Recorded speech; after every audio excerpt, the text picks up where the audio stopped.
Lamentations. Chapter 1. How deserted lies the city, once so full of people. How like a widow is she who once was great among the nations. She who was queen among the provinces has now become a slave. Bitterly she weeps at night, tears are upon her cheeks. Among all her lovers there is none to comfort her. All her friends have betrayed her. They have become her enemies. After affliction and harsh labor, Judah has gone into exile. She dwells among the nations. She finds no resting place. All who pursue her have overtaken her in the midst of her distress. The roads to Zion mourn, for no one comes to her appointed feasts. All her gateways are desolate. Her priests groan, her maidens grieve, and she is in bitter anguish. Her foes have become her masters. Her enemies are at ease. The Lord has brought her grief because of her many sins. Children have gone into exile, captive before the foe. All the splendor has departed from the daughter of Zion.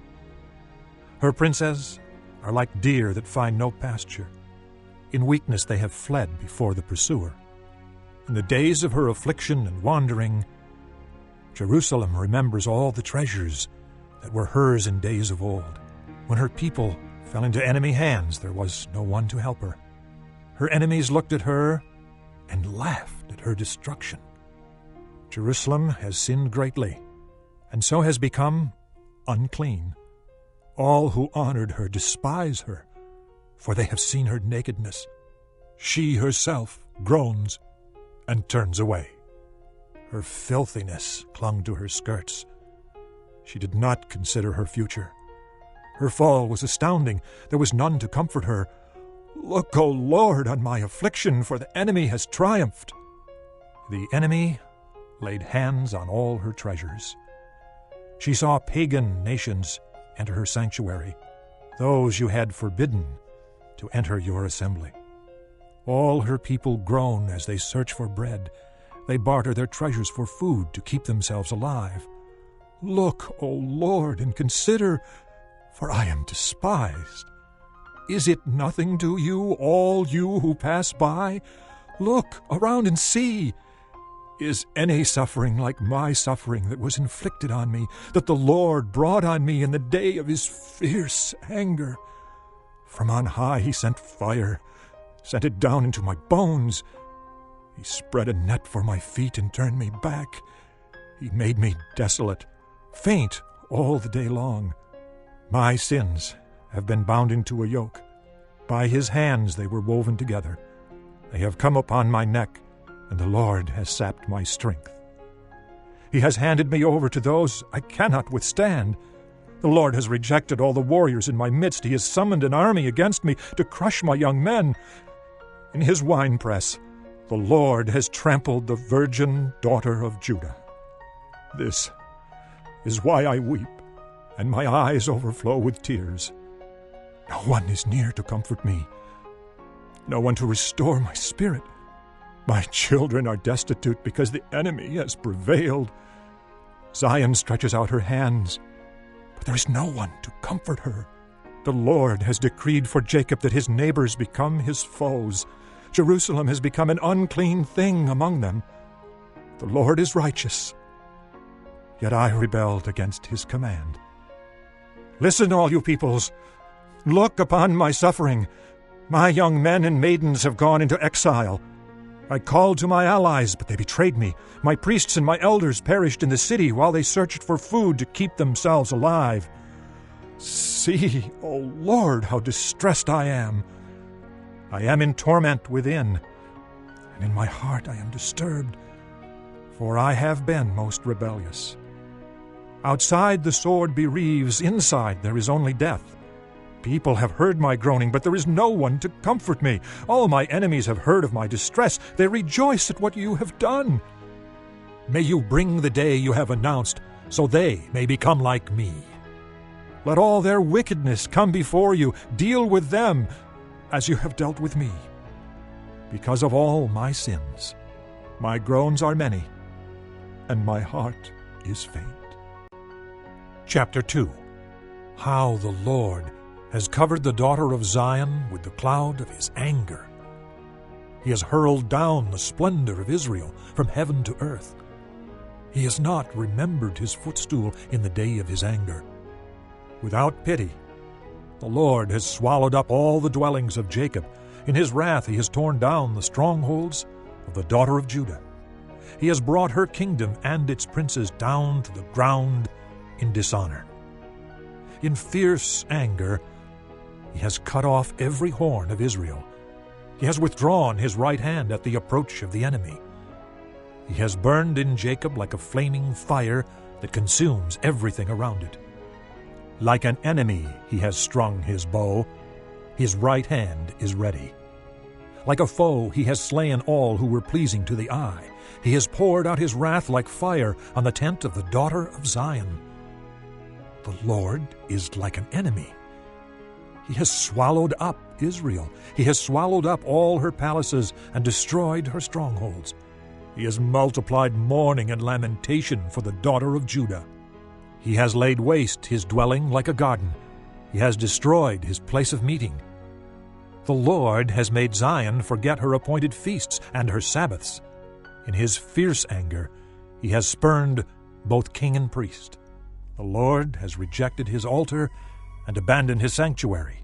He has handed over to the enemy the walls of her palaces. They have raised a shout in the house of the Lord as on the day of an appointed feast. The Lord determined to tear down the wall around the daughter of Zion. He stretched out a measuring line and did not withhold his hand from destroying. He made ramparts and walls lament. Together they wasted away. Her gates have sunken to the ground. Their bars he has broken and destroyed. Her king and her princes are exiled among the nations. The law is no more, and her prophets no longer find visions from the Lord. The elders of the daughter of Zion sit on the ground in silence. They have sprinkled dust on their heads and put on sackcloth. The young women of Jerusalem have bowed their heads to the ground. My eyes fail from weeping. I am in torment within. My heart is poured out on the ground because my people are destroyed, because children and infants faint in the streets of the city. They say to their mothers, "Where is bread and wine?" as they faint like wounded men in the streets of the city, as their lives ebb away in their mother's arms. What can I say for you? With what can I compare you, O daughter of Jerusalem? To what can I liken you that I may comfort you, O virgin daughter of Zion? Your wound is as deep as the sea. Who can heal you? The visions of your prophets were false and worthless. They did not expose your sin to ward off your captivity. The oracles they gave you were false and misleading. All who pass your way clap their hands at you. They scoff and shake their heads at the daughter of Jerusalem. Is this the city that was called the perfection of beauty, the joy of the whole earth? All your enemies open their mouths wide against you. They scoff and gnash their teeth and say, "We have swallowed her up. This is the day we have waited for. We have lived to see it." The Lord has done what he planned. He has fulfilled his word, which he decreed long ago. He has overthrown you without pity. He has let the enemy gloat over you. He has exalted the horn of your foes. The hearts of the people cry out to the Lord. O wall of the daughter of Zion, let your tears flow like a river day and night. Give yourself no relief, your eyes no rest. Arise, cry out in the night as the watches of the night begin. Pour out your heart like water in the presence of the Lord. Lift up your hands to him for the lives of your children, who faint from hunger at the head of every street. Look, O Lord, and consider, whom have you ever treated like this? Should women eat their offspring, the children they have cared for? Should priest and prophet be killed in the sanctuary of the Lord? Young and old lie together in the dust of the streets. My young men and maidens have fallen by the sword. You have slain them in the day of your anger. You have slaughtered them without pity.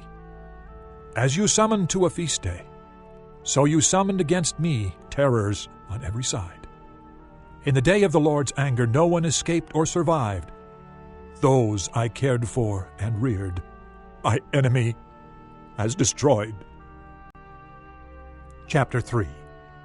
I am the man who has seen affliction by the rod of his wrath. He has driven me away and made me walk in darkness rather than light. Indeed, he has turned his hand against me again and again all day long. He has made my skin and my flesh grow old, and has broken my bones. He has besieged me and surrounded me with bitterness and hardship. He has made me dwell in darkness like those long dead. He has walled me in, so I cannot escape. He has weighed me down with chains. Even when I call out or cry for help, he shuts out my prayer. He has barred my way with blocks of stone. He has made my paths crooked. Like a bear lying in wait, like a lion in hiding, he dragged me from the path and mangled me, and left me without help. He drew his bow and made me the target for his arrows. He pierced my heart with arrows from his quiver. I became the laughingstock of all my people. They mock me in song all day long. He has filled me with bitter herbs and sated me with gall. He has broken my teeth with gravel. He has trampled me in the dust. I have been deprived of peace. I have forgotten what prosperity is. So I say, my splendor is gone, and all that I had hoped from the Lord. I remember my affliction and my wandering, the bitterness and the gall. I well remember them, and my soul is downcast within me. Yet this I call to mind, and therefore I have hope. Because of the Lord's great love, we are not consumed, for his compassions never fail. They are new every morning. Great is your faithfulness. I say to myself, the Lord is my portion, therefore I will wait for him. The Lord is good to those whose hope is in him, to the one who seeks him. It is good to wait quietly for the salvation of the Lord. It is good for a man to bear the yoke while he is young. Let him sit alone in silence, for the Lord has laid it on him. Let him bury his face in the dust. There may yet be hope. Let him offer his cheek to one who would strike him, and let him be filled with disgrace, for men are not cast off by the Lord forever. Though he brings grief, he will show compassion. So great is his unfailing love. For he does not willingly bring affliction or grief to the children of men, to crush underfoot all prisoners in the land, to deny a man his rights before the Most High, to deprive a man of justice. Would not the Lord see such things? Who can speak and have it happen if the Lord has not decreed it? Is it not from the mouth of the Most High that both calamities and good things come? Why should any living man complain when punished for his sins? Let us examine our ways and test them, and let us return to the Lord. Let us lift up our hearts and our hands to God in heaven and say, we have sinned and rebelled, and you have not forgiven. You have covered yourself with anger and pursued us. You have slain without pity. You have covered yourself with a cloud so that no prayer can get through. You have made us scum and refuse among the nations. All our enemies have opened their mouths wide against us. We have suffered terror in pitfalls, ruin and destruction. Streams of tears flow from my eyes, because my people are destroyed. My eyes will flow unceasingly, without relief, until the Lord looks down from heaven and sees. What I see brings grief to my soul, because of all the women of my city. Those who were my enemies without cause hunted me like a bird. They tried to end my life in a pit and threw stones at me. The waters closed over my head, and I thought I was about to be cut off. I called on your name, O Lord, from the depths of the pit. You heard my plea. Do not close your ears to my cry for relief. You came near when I called you, and you said, "Do not fear." O Lord, you took up my case. You redeemed my life.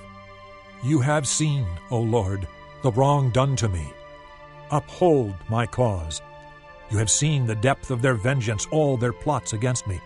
O Lord, you have heard their insults, all their plots against me. What my enemies whisper and mutter against me all day long. Look at them. Sitting or standing, they mock me in their songs. Pay them back what they deserve, O Lord, for what their hands have done. Put a veil over their hearts, and may your curse be on them. Pursue them in anger, and destroy them from under the heavens of the Lord. Chapter 4. How the gold has lost its luster, the fine gold become dull. The sacred gems are scattered at the head of every street. How the precious sons of Zion, once worth their weight in gold, are now considered as pots of clay, the work of a potter's hands. Even jackals offer their breasts to nurse their young, but my people have become heartless, like ostriches in the desert. Because of thirst, the infant's tongue sticks to the roof of its mouth. The children beg for bread, but no one gives it to them. Those who once ate delicacies are destitute in the streets. Those nurtured in purple now lie on ash heaps. The punishment of my people is greater than that of Sodom, which was overthrown in a moment, without a hand turned to help her. Their princes were brighter than snow and whiter than milk, their bodies more ruddy than rubies, their appearance like sapphires. But now they are blacker than soot. They are not recognized in the streets. Their skin has shriveled on their bones. It has become as dry as a stick. Those killed by the sword are better off than those who die of famine. Racked with hunger, they waste away for lack of food from the field. With their own hands, compassionate women have cooked their own children, who became their food when my people were destroyed. The Lord has given full vent to his wrath. He has poured out his fierce anger. He kindled a fire in Zion that consumed her foundations. The kings of the earth did not believe, nor did any of the world's people, that enemies and foes could enter the gates of Jerusalem. But it happened because of the sins of her prophets and the iniquities of her priests, who shed within her the blood of the righteous. Now they grope the streets like men who are blind. They are so defiled with blood that no one dares to touch their garments. "Go away, you are unclean," men cry to them. "Away, away, don't touch us!" When they flee and wander about, people among the nations say, "They can stay here no longer. The Lord himself has scattered them. He no longer watches over them. The priests are shown no honor, the elders no favor. Moreover, our eyes failed, looking in vain for help. From our towers we watched for a nation that could not save us. Men stalked us at every step, so we could not walk in our streets. Our end was near, our days were numbered, for our end had come. Our pursuers were swifter than eagles in the sky. They chased us over the mountains and lay in wait for us in the desert. The Lord's anointed, our very life breath, was caught in their traps. We thought that under his shadow we would live among the nations. Rejoice and be glad, O daughter of Edom, you who live in the land of Uz. But to you also the cup will be passed. You will be drunk and stripped naked. O daughter of Zion, your punishment will end. He will not prolong your exile, but, O daughter of Edom, he will punish your sin and expose your wickedness. Chapter 5. Remember, O Lord, what has happened to us. Look and see our disgrace. Our inheritance has been turned over to aliens, our homes to foreigners. We have become orphans and fatherless, our mothers like widows. We must buy the water we drink. Our wood can be had only at a price. Those who pursue us are at our heels. We are weary and find no rest. We submitted to Egypt and Assyria to get enough bread. Our fathers sinned and are no more, and we bear their punishment. Slaves rule over us, and there is none to free us from their hands. We get our bread at the risk of our lives because of the sword in the desert. Our skin is hot as an oven, feverish from hunger. Women have been ravished in Zion, and virgins in the towns of Judah. Princes have been hung up by their hands. Elders are shown no respect. Young men toil at the millstones. Boys stagger under loads of wood. The elders are gone from the city gate. The young men have stopped their music. Joy is gone from our hearts. Our dancing has turned to mourning. The crown has fallen from our head. Woe to us, for we have sinned. Because of this our hearts are faint. Because of these things our eyes grow dim for Mount Zion, which lies desolate, with jackals prowling over it. You, O Lord, reign forever. Your throne endures from generation to generation. Why do you always forget us? Why do you forsake us so long? Restore us to yourself, O Lord, that we may return. Renew our days as of old, unless you have utterly rejected us and are angry with us beyond measure.